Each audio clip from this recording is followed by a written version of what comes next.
नमस्कार मंडळी, मी शिवाजीराव गायकवाड. तुम्ही पाहताय आवाज बहुजनांचा न्यूज लाईव्ह मराठी चॅनल.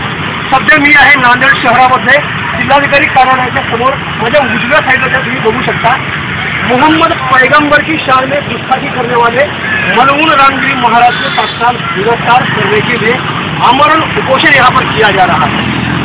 मित्रांनो, तुम्हाला जर सांगायचं आहे तर मराठी आणि हिंदीमध्ये हे चॅनल आमचं चालतं. आणि तुम्ही जर आमच्या चॅनलवरती जर नवीन असाल तर सबस्क्राईब करायला विसरू नका.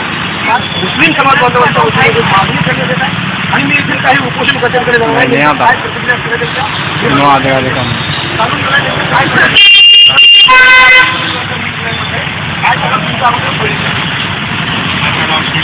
माझा भाव शेख आफताब इथं उपोषणावर बसलेला आहे. मी त्याच्या समर्थनासाठी आलेला आहे. मोहम्मद यासिन शेख आफताब ही दोघं जण काल दुपारी 11 वाजल्यापासून इथं आमरण उपोषणावर बसलेले आहेत. त्यांची फक्त एकच मागणी आहे की ढोंगी बाबाला लवकरात लवकर अरेस्ट करावं. आणि तुमच्या चॅनलच्या माध्यमातून मी महाराष्ट्र काँग्रेसला काही प्रश्न विचारले सांगतो. पहिला प्रश्न की ह्या ढोंगी बाबानं अखंड हरिनाम सप्ताह नावाने कार्यक्रम ठेवला. मला हा प्रश्न विचारायचा आहे की हिंदू धर्मामध्ये 32 कोटी देव कमी पडले होते का? जे आमच्या धर्माचे मोहम्मद पैगंबर सल्लल्लाहु अलैहि वसल्लमवर तुम्ही टिप्पणी केली. तुम्हाला 32 कोटी भगवान कमी पडले होते का? तुम्ही आपला अखंड हरिनाम सप्ताह कार्यक्रम ठेवला. आपल्या देवाधर्माचे नाव घ्या. तिथे दुसऱ्याच्या देवाधर्माबद्दल बोलायची काही गरज नव्हती. तुम्ही बोलल्या त्यानंतर आमचे महाराष्ट्राचे मुख्यमंत्री तुमच्या भाषणाची ही करतात, तुम्हाला सपोर्ट करतात आणि तुमच्या समर्थनामध्ये त्यांनी येऊन तुमच्या स्टेजवर बोलतात.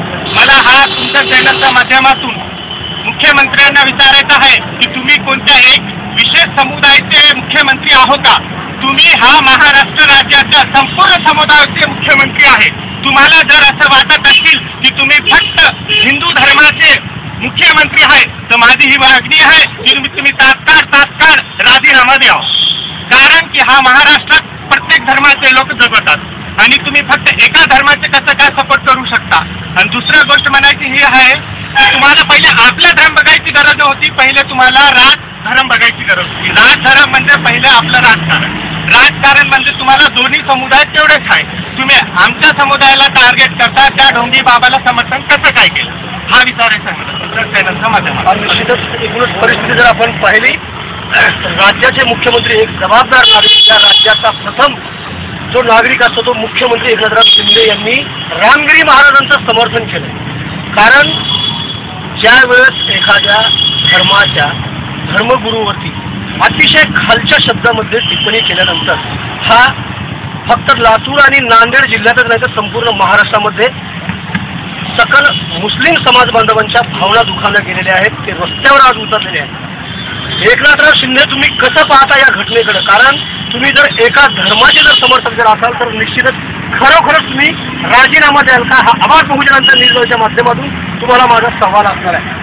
मला सांगा, विधानसभा निवडणुकी डोळ्यासमोर ठेवून हा प्रकार घडवण्यात आलाय असं वाटतंय आम्हाला. नक्की माहिती आहे की ही त्यांची साजिश आहे.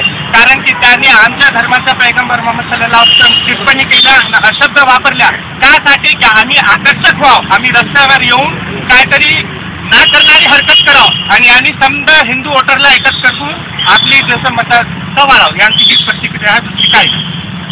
सकल मुस्लिम समाज बांधवांची मागणी जी आहे, रामगिरी महाराजांना तात्काळ अटक करण्यात यावं. गुन्हे दाखल झालेले आहेत. लातूर जिल्ह्यामध्ये त्यांच्यावरती एफआयआर नोंद करण्यात आला, परंतु अटक त्यांना करण्यात आलेली नाही आहे.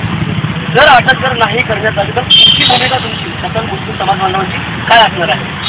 आमची सकल मुस्लिम समाज बांधव काय करतील ही तर सांगू शकणार. मात्र आमचे जे दोघं भाऊ इथं उपोषणावर बसलेले आहेत त्याने मरेपर्यंत इथून उठणार जोपर्यंत त्याला अटक केली जाणार नाही. आणि ते दुसरीकडून आम्ही याच्यानंतर काय करू शकतो? रास्ता रोको आंदोलन करू शकतो, जेल भरो आंदोलन करू शकतो, चूल पेटो आंदोलन करू शकतो. आम्ही अजून दुसरे मुस्लिम बांधव काय करू शकतात? आमचे जे इथं दोन भाऊ बसलेले आहेत त्यांचा फक्त एकच निर्णय आहे, त्यांनी जोपर्यंत उठणार तोपर्यंत त्या महाराजाला अटक करतात. धन्यवाद सर. व्हिडिओमध्ये माझ्यासोबत उपोषणाला बसलेल्या उपोषणकर्त्याला समर्थन करणारे नागरिक आणि त्याचबरोबर बसलेले आहेत. समोर या तुम्हाला विनंती असणार आहे कारण तुम्ही उपोषणावर आज रिक्वेस्टमध्ये बसता.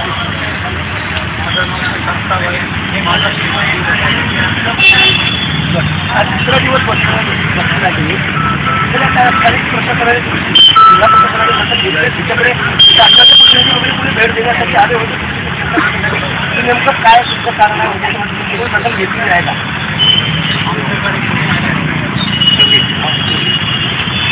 किती दिवस चालणार आहे उपोषण?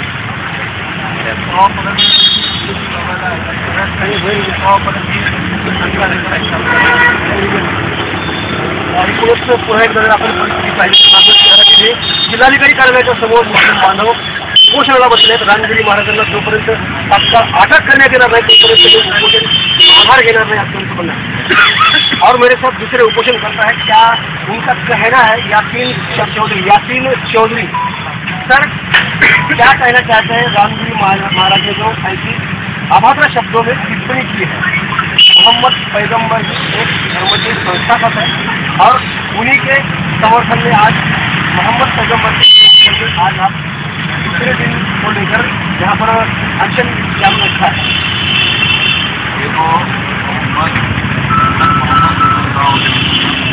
दुनिया में कितने इंसान हैं सबसे अच्छे बेशक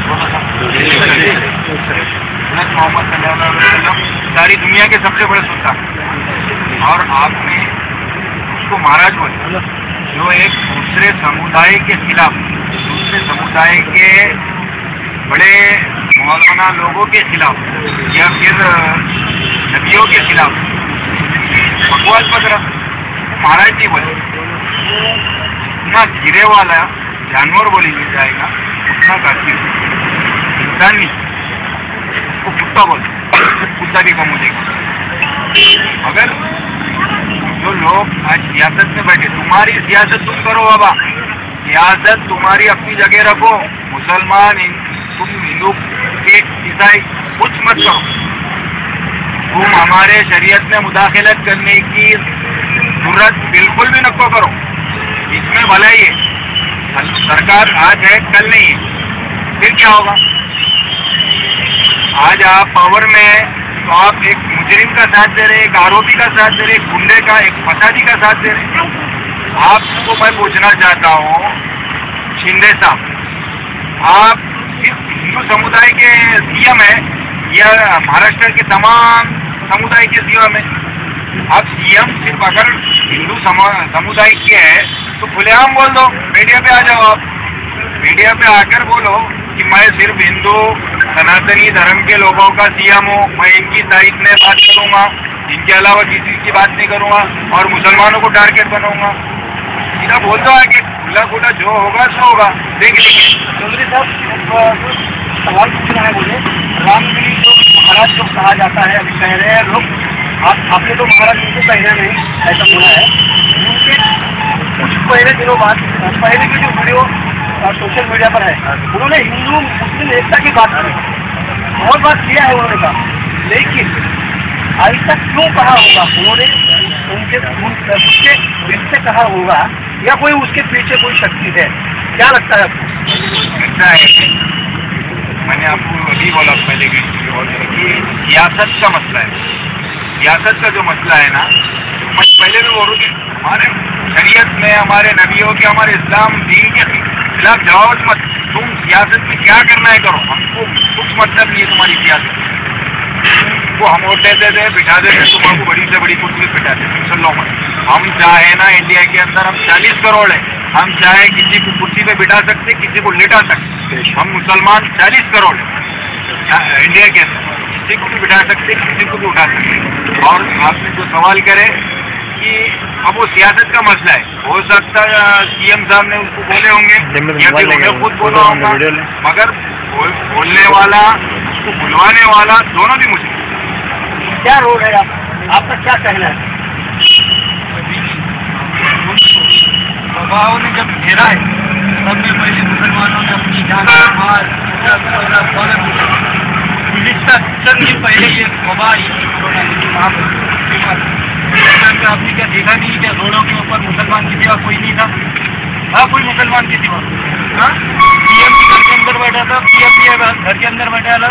चाय वाला चाय की गेट नहीं लेकर बैठा, पीएम चाय वाला और ऑटो वाला शिंदे सब कोई अपने घर में बैठा था. जब मुसलमान नहीं दिखता रहता मुसलमान अपनी जान देश के लिए बता सकता है और उसके नबी के आगे के बाद अपनी जान भी बता सकता है. ऐसे ढोंगी बाबा जो है वो आपके हिंदू होंगे, आपके मानते हमारे लिए कुत्ते जो हमारे नदी की जान को उत्तर करना हमारे लिए कुत्ते कुत्तों को जेल के अंदर डाले तो बेहतर है। सीएम साहब आप उसका सपोर्ट करते तो बहुत अच्छी बात है, और आप खुलकर भी बोल दें तो हम तैयार हैं उसके लिए भी। जो चीज वो करना चाहते हम भी उसके लिए तैयार हैं। ताज्या आणि महत्त्वाच्या अपडेट पाहण्यासाठी पाहत राहिले आवाज बहुजनांचा न्यूज लाईव्ह करता शिवाजीराव गायकवाड, नांदेड. पुन्हा भेटणार आहोत पुढील बातमीबद्दल. जय हिंद. आवाज बहुजनांचा.